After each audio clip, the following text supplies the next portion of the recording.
কি আশ্চর্য না দুনিয়া, কি আশ্চর্য। জলজ্জান্ত একটা মানুষ আমাদের চোখের সামনের প্রতিনিয়ত আমরা দেখি বাজান।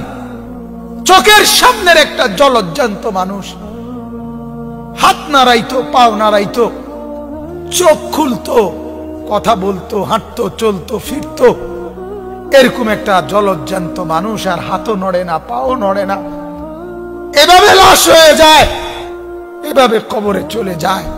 কি আশ্চর্য এটা, কি আশ্চর্য।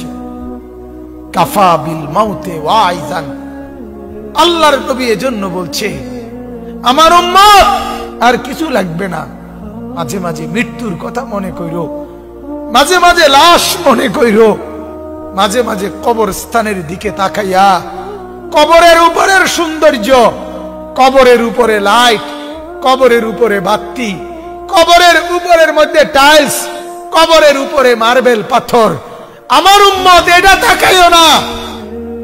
এই তরতাজা মানুষটা যে একটা বালু লাগতে দিত না শরীরে, যে কোনদিন একটা জামা ময়লা পরতো না, যে লেফ আর কম্বল ছাড়া ঘুমাইতো না, যে সোফা ছাড়া বসতো না, যে 3 বেলা খানা খাইতো, 2 বেলা নাস্তা করত, যে কত মানুষের সাথে হাঁটতো ফিরতো, ওই জলজ্জান্ত মানুষটা ওই মাটির মধ্যে কবরের ভেতরে আলোহীন, বাতাসহীন, খাদ্য খাবার বসত ভিটা, কোন রকমের আসবাবপত্র ছাড়া এভাবে বছরের পর বছর পড়ে আছে।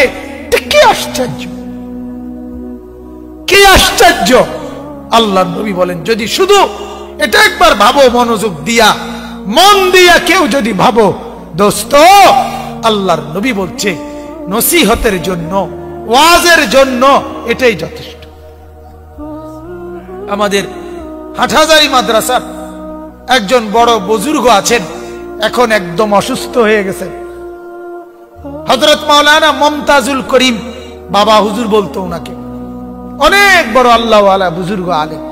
একবার উনারে মাহফিলে বয়ান করতে দিছে, বয়ানে বৈশা উনি বলতেছে একদিন এই দুনিয়ায় ছিলাম না,